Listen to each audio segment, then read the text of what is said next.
How do I raise godly kids? Kids that will go the distance, kids that will leave a legacy for years and years and generations to come? I was asking that question for so many years, and I finally have figured out the answer. And I actually stuck it in a book.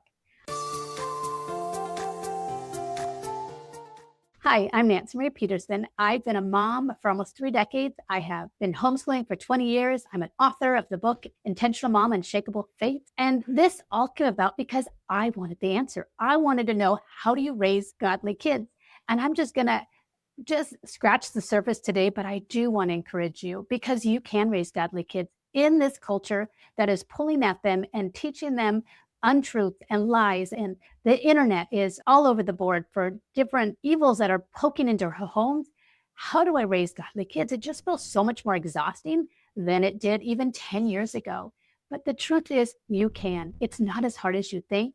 It is doable. God has equipped you, and you are capable, but you just need a few strategies, a few tools, a few ideas to get you started. This is a really big subject, but I just want to take a few steps towards getting you on the right path. So you're already asking the right question. How do I spiritually raise my kids? Like, what components do they need? What do I need to do? I take them to church. They go to the youth group. We don't really do a Bible study at our home. What does that all look? I mean, I remember being exactly where you are, asking those questions. And I remember feeling like if you didn't do family devotions every week or every whatever, then you weren't a spiritual family or you weren't this. And I had that kind of gnawing over my head that it had to look a certain way. And I want to release you from that. It doesn't have to look a certain way. It has to be what God is calling you to do, and you're obedient to it. So, how do you raise godly kids? So, I just talk about 7 strategies, and these aren't magical. They're not manipulative. They're just ideas to walk you towards raising godly kids. So, I just want to hit on a couple of them. So, the first one is about motherhood. You have to know that you're called to be a mom, that God has equipped you, and that you're valuable. And what resources you hold in your hands, in your palm, in your heart, in your head are exactly what your child needs. And that's the first step of raising godly kids, is knowing that you are equipped to give them what they need, not the church, not the youth pastor, not the children's pastor, not whatever program you have at your disposal. It's you. God has equipped you. Now, it's a family thing and it's a husband and wife, but I'm not talking to the husband. I'm talking to moms because that's what I do. So we're just going to narrow in on you as a mom. You have everything you need to raise godly kids. It isn't as complicated as I made it out to be so many years ago. It's actually just being intentional. It's having a plan and walking towards that plan and knowing what you want and the outcome. If I want kids who love and serve God and see an authentic faith, then my faith can't be spineless. My faith must be vibrant and real, something that they want to be a part of. Because if my faith looks dull, why would they be part of it? So it starts with us as moms. We need to walk out our faith that is real and authentic and full of forgiveness and grace. And there's so many pockets in our day as a mom that we can show them the attributes of God and teach them those attributes. And yes, we're going to mess up. Yes, I have yelled at my kids. Yes, I have gotten frustrated. Yes, I've been at the end of my rope. I remember sitting in my bathtub going, I'm so done. I can't have one more person touch me. I was a nursing twin. I mean, I remember those moments, but I also know that's just a short season and that season will pass. And I have 18 years to pour into my kids and to pour truth.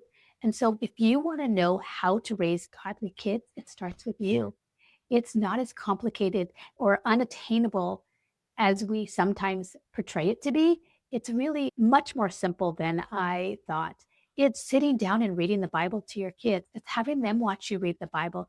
It's talking about it on the road when you're up and when you're down. Deuteronomy talks about that, all the different places, whether it's at the breakfast table praying with them or the dinner table or in the car when you're going somewhere, whether it's you choosing a good book to read them at night or in the morning, whether it's a Narnia series and you talk about God, whether you choose to homeschool, which I have a whole video on that. Should you homeschool? You can check that out. But it's all those pieces that you have as a mom that you daily get to walk out with your kids. And when you mess up, which you will, you ask for forgiveness. You show them the whole values and characteristics that God wants you to pour into them. All the fruits of the Spirit, love, joy, peace, patience, kindness, goodness, self-control, all those things. So really raising godly kids starts with being a godly mom.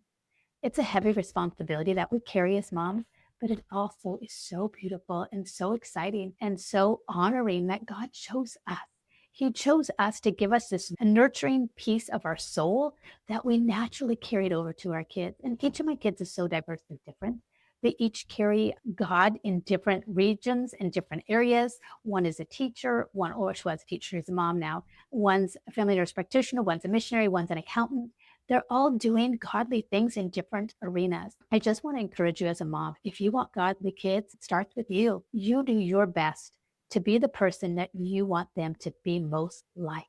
If you want them to be forgiving, you need to be forgiving. If you want them to not talk bad, you need to not talk bad about people. If you want them to be kind, then you need to be kind. If you want them patience, then you need to work on your patience. You need to get a better night's sleep or eat better foods or get to, whatever it is, get off the internet, whatever it will take for you to walk into the best version of you, because we can do this.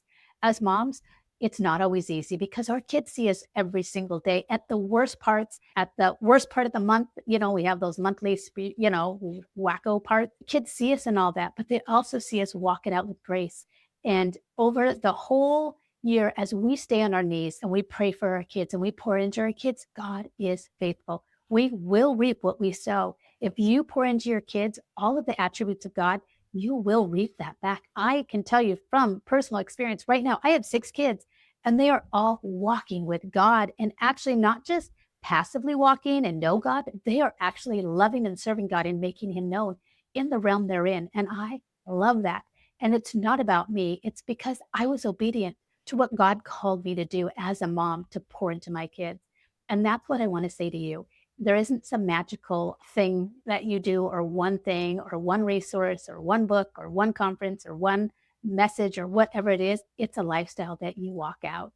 And it's overwhelming and it's hard. But at the end, when your kids are adulting and they're walking towards God and running after a God given dream or a faith, you will be so glad that you took these years to pour truth into them, and you took these years to be your best self. Now, I am not perfect. I can tell you that. I have yelled. I have had my head spinning at moments. I have had all those emotions. I've been emotionally distraught. I've been sick on a bed, throwing up for 3 months, having pregnancies. I haven't been the perfect mom, because there is no such thing as a perfect mom. There's only a perfect God. And that perfect God pours into us. And as he pours into us, we can filter that down into our kids. And that is the truth. So we don't walk this out in perfection. We walk this out in God's presence. It's about God's presence that fills us, that we can fill into our kids. So how do I raise godly kids? You model it. You live a vibrant, exciting faith. That's something that they want to be a part of. You serve and you bring your kids along to serve with you. There are so many components to it. And if you want to get the resource, Intentional Mom, Unshakable Faith, I talk about 7 strategies that will walk you towards raising godly kids. Motherhood, starting with you, is just the first one. But there's so many more that will help equip you to be the best version of who you are. So hang in there, mom. This isn't meant to be some heavy, like, you just told me I'm doing what? I'm responsible. Nope. This is, if I can do it, you can do it. I'm not showing this because I was perfect. No. If an imperfect mom like me, who didn't have it all together, but just stayed faithful to God, can raise these amazing kids, so can you. And that's what I want to share this with you. I want you to know, if I can do it, you can do it. It's not about look at me. It's look at what you can do. If I can do it, you can do it. All right. Stay intentional. And every Tuesday, I put out a new video. So check that out. Subscribe if you haven't already subscribed. I have a ton of resources in the description, whether you're a homeschooling mom, whether you want to do a family mission statement and create a better bonded family. That's a great resource that I have.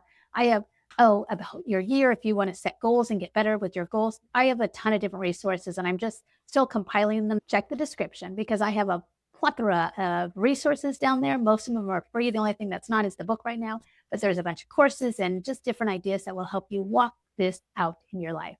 All right. As always, stay intentional, and I will see you in the next video. Bye.